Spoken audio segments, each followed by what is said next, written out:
joining me as I read a book today. I'm Miss Rushton, the art teacher. The book I'm going to share with you today is one that we picked up, my family and I picked up while we were traveling this summer in France. So, though we can't travel right now, we can take a little trip through a book. This is called The Artist and Me. Can you guess which artist they're going to talk about?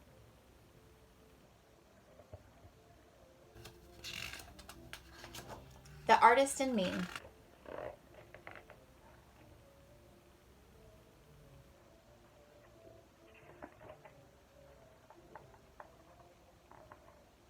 In the beautiful countryside in southern France, near the town of Arles, a long time ago, I used to do an ugly thing.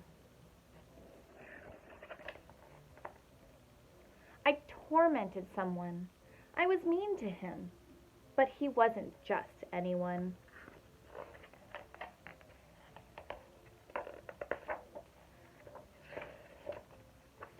He was a crazy man. He had wild red hair and a short red beard and a dream. His dream, he told anyone who would listen, was to tell the truth by painting pictures. That made me laugh, and I did it loudly. I made sure others heard me. Everyone I knew made fun of him. Exposition Van Gogh. Musée Day, I'm not sure what it says. There were many reasons to laugh.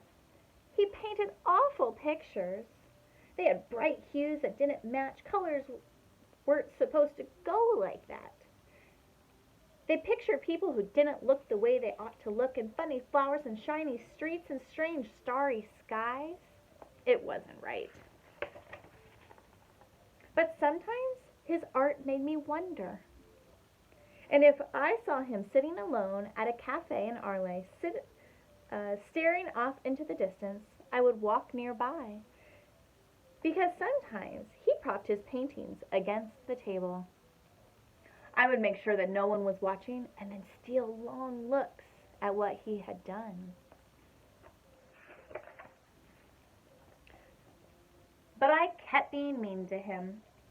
In crowds, of course, since that's what cowards do. There goes the fool, adults would say. A useless fool, I'd laugh with them. There was proof that they were right. No one ever bought any of his art. He was very poor, and that was not to be admired.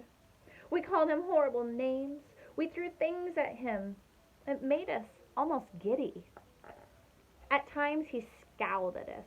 Other times he didn't care. He kept painting. He painted every day. All the time, no matter the weather or how he was feeling or what we did or said to him. I must tell the truth, he would keep repeating. He was on a mission, and I wonder what my mission was. But he's crazy, I reminded myself.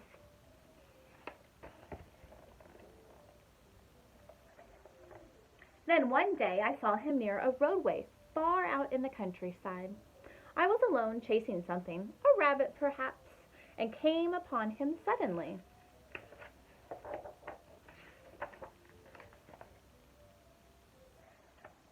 He was sitting before his easel with his back to me, staring out over a wheat field. And crows were approaching. It seemed he hadn't seen or heard me, though I was very close to him. I should have heard him breathing, but he made no sound at all. I knew that if I moved, made such as a tiny noise, he would turn and see me, who had been so mean to him. I was terrified.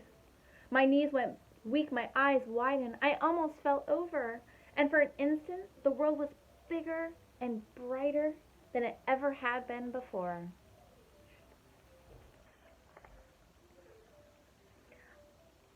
I stared out into the landscape before him. The sky was blue, but boiling with violet. The wheat field was brown, but shimmering like gold. Everything swayed and didn't seem exactly as it should. Or maybe it did.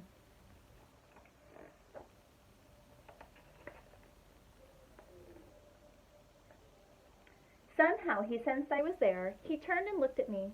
His face was glowing. It was like the pictures I'd seen of saints in churches. He knew I was frightened. He smiled. He stood up and walked towards me. I shrank back.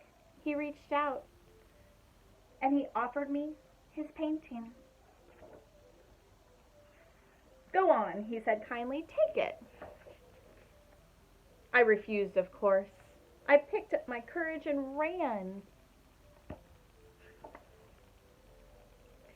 Many years later, when I was growing old, I saw that painting one more time, hanging in a famous museum in Paris.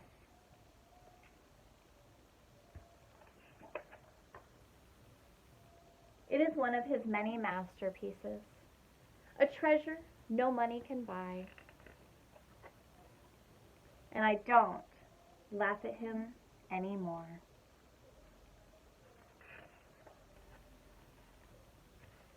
Vincent. This talks about Vincent van Gogh and his history, and then the author talks a little bit about his history with Vincent van Gogh.